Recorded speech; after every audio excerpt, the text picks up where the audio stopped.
Hello friends and welcome to AdupediaWorld.com, your destination to online education.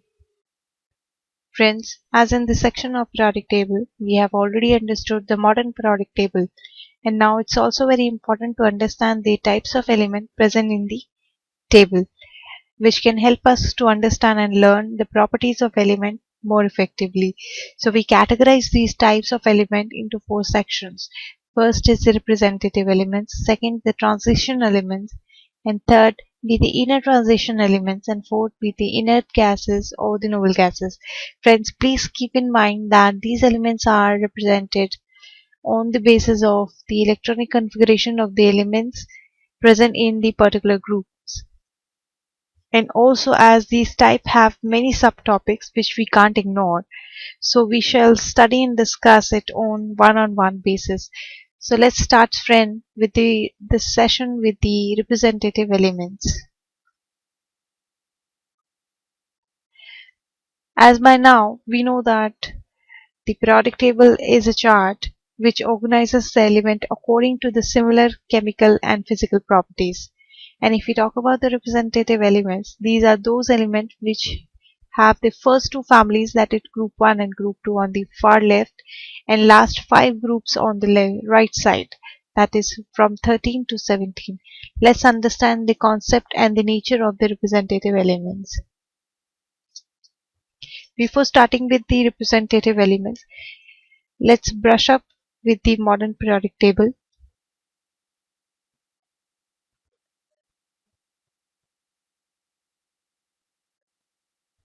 Friends, as we have already seen that modern periodic table have two categories. First is metal and second is non-metal, where metal is kept on the left side of the table and non-metal is kept on the right side of the table. And there are some elements which we call it metalloids, which actually separates metal from the non-metal. These metals are, you can say the elements are boron, silicon, germanium, arsenic, antimony, tellurium, and polonium. As the property of metalloids are the intermediate between those of metals and non-metals. Now friends, if we talk about the table, which is also divided into four blocks according to the electronic configuration of the elements, then we'll say the blocks are S block, P block, D block, and F block. Now, according to the electronic configuration of the subshells, we divide all the groups in these four blocks, where group 1 and group 2 are called the S block elements because they have s orbital electron in the outermost shell of their atom, whereas P block have the group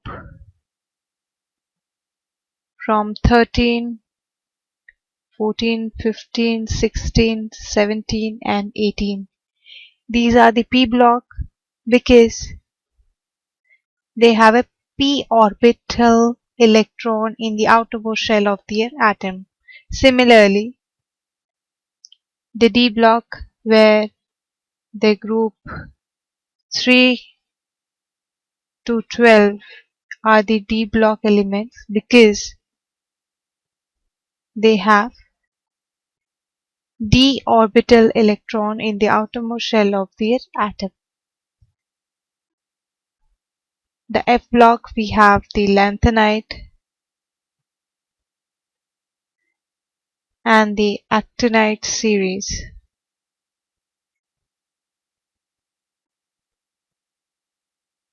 They are called the F block elements. Now, apart from this, let's understand now the representative elements which have groups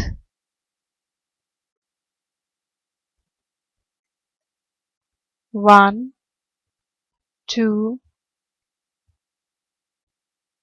13, 14, 15, 16 and 17.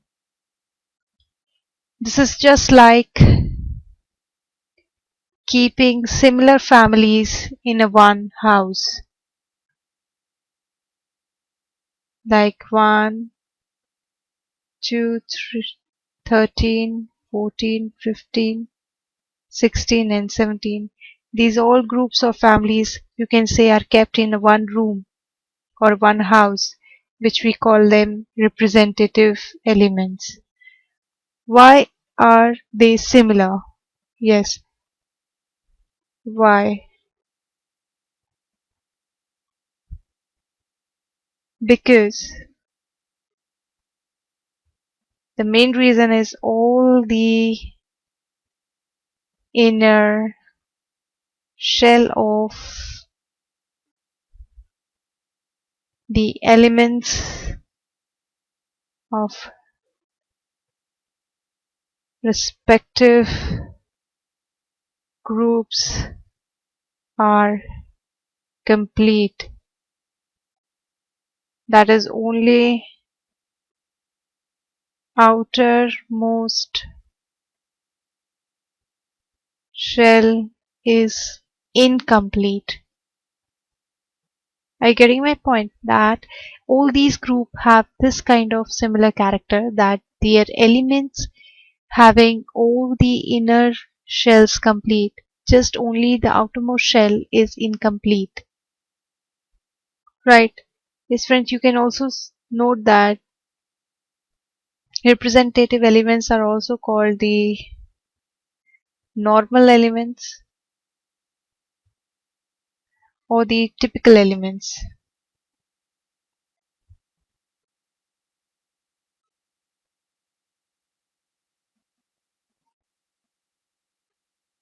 Now let's understand by help of example.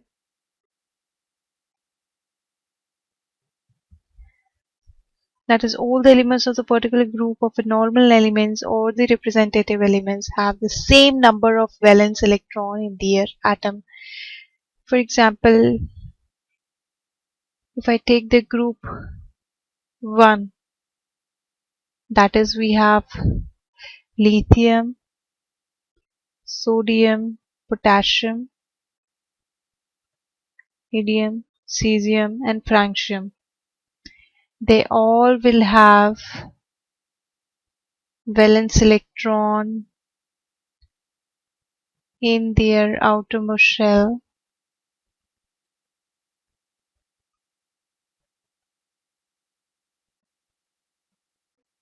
1, right?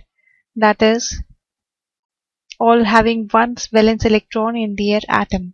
Since all these elements have the similar electronic configuration, so they show the similar chemical properties, right?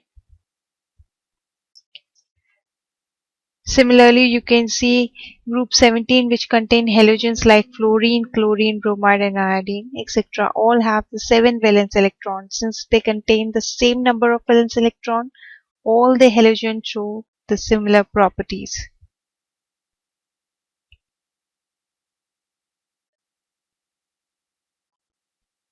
Now let's understand the table. We have group 1, 2. Group 1 we call it alkali metals. Group 2 we call it alkaline earth metal. From 3 to 12 we call them transition metals. Group 13 we have a diagonal, as I have just explained you, that we have a metalloids, then we have carbon family, nitrogen family, oxygen family, and then we have halogens. Now let's come up to the characteristics of the representative elements, that all the inner shells are completely filled with electrons, only the outermost shell are incomplete. Secondly, all the elements of a particular group of representative elements have same number of valence electron in their atom. Then we can also characterize like they include both metals and non-metals. Yes, first two groups are metal and then 13 to 17 are the non-metals. Yes, again they have a metalloids also. They form electrovalent as well as the covalent compound with non-metals. Yes. Then we can talk about the metallic nature, which is increasing when we move downward in any of these groups, 7 groups. And if we talk about the metals, yes, metals are the good conductor of heat and electricity, and non-metals are the poor conductor of heat and electricity. So these are the characteristics of the representative elements. Now let's understand the groups which includes the room of the representative elements. First we have alkali metals, then we have alkaline earth metal, we have boron family, we have carbon family, nitrogen family, oxygen family, and the halogen. Friends, these groups we should also know in details, because these are also some very important points which we should not miss out. So we shall also understand it one by one. So let's start with the alkali metals. Friends, alkali metals, we know that the position is the first group from the lithium to francium. That is group 1A of the periodic table. We have lithium, sodium, potassium, rubidium, cesium, and francium, right? Now, let's understand the properties of the alkali metals quickly.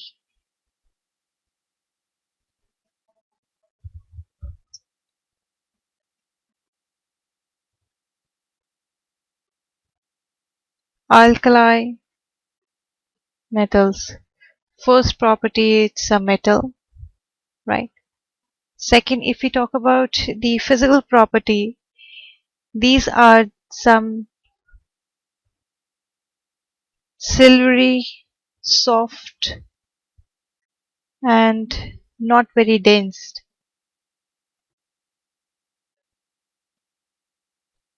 metals. They can easily be cut into butter knife by a butter knife also. They have a low melting point. They are very reactive. Now let's understand point by point. Now let's talk about first the atomic and the ionic radii. As the atom of the alkali metals have the largest size in the respective periods, so the atomic radii increase on moving down the group among the alkali metals. Like we can write like this, the radius goes like this.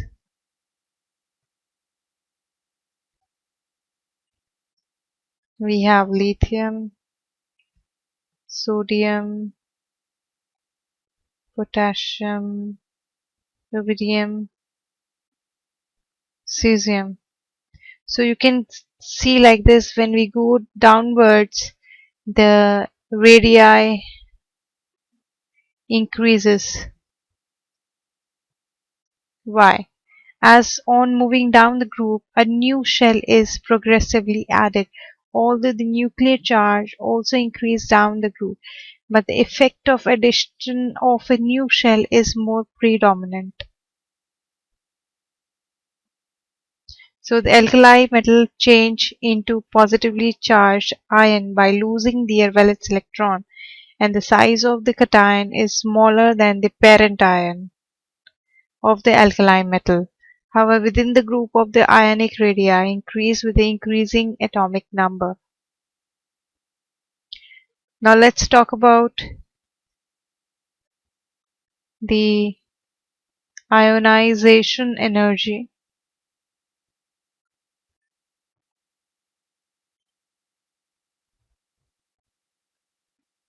What is ionization energy? As it is the amount of energy required to remove the most loosely bond of electron and to form ion. We call it a cation, that is positive ion. And the first ionization energy of the alkali metals are the lowest as compared to the elements in the other group.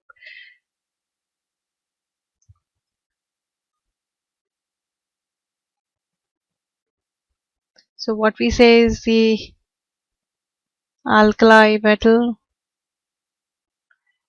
have the lowest of ionization energy as compared to the other groups. Like we compare from the alkaline earth metal, yes, it is the lowest. Now if I talk about this point, we call it the oxidization state. As the alkali metals show positive 1 oxidation state, as it can easily lose their valence electron and change into positive ion.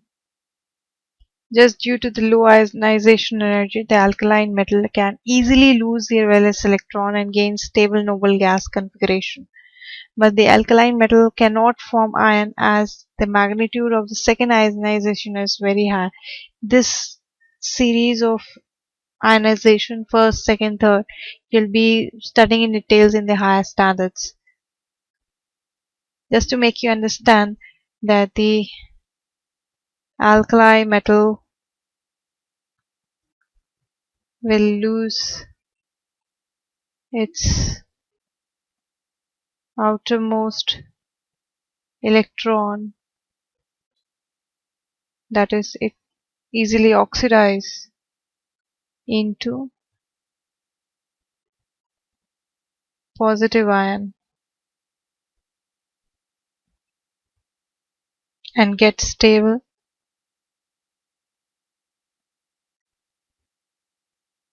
noble gas configuration.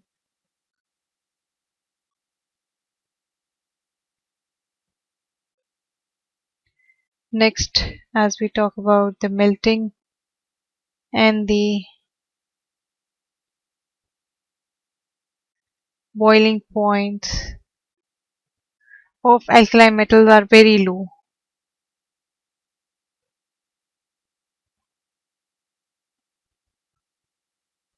Very low.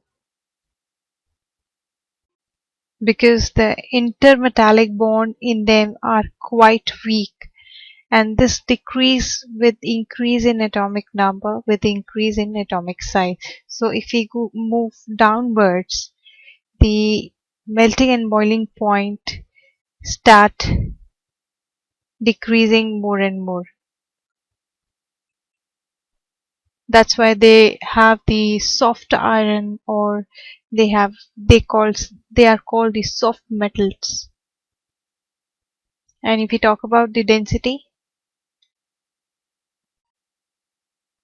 they're not very dense also. So the density is also low if we compare it from the other group. Just due to the large size, the atom of the alkali metals are less closely packed, and the consequence so the density is low. And we talk about the nature of bond formed by the alkali metals. They form the electrovalent bond, which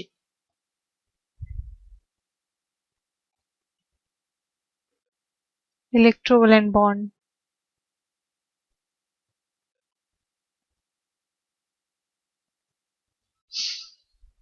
As the ionic characteristics increase from Li to cesium, increase the ionic characteristics.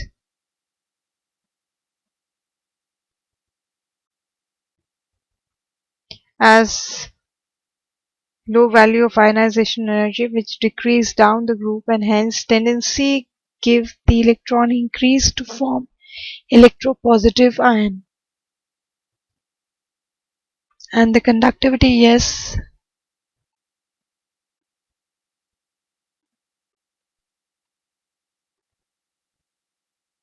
they are good conductors of heat and electricity.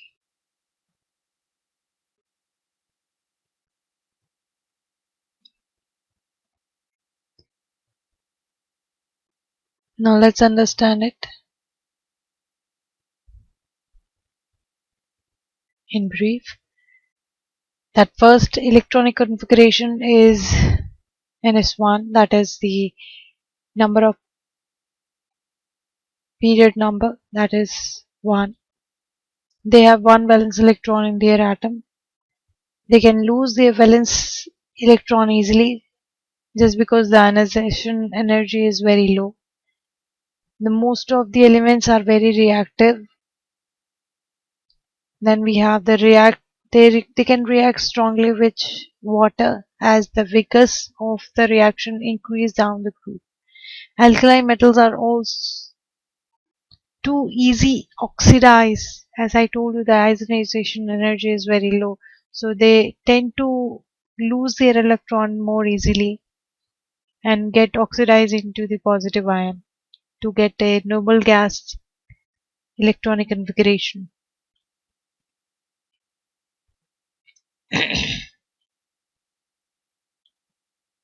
Now friends, in next session I shall be starting with the alkaline earth metal. For this I end up with my session of the alkaline metals. Thank you.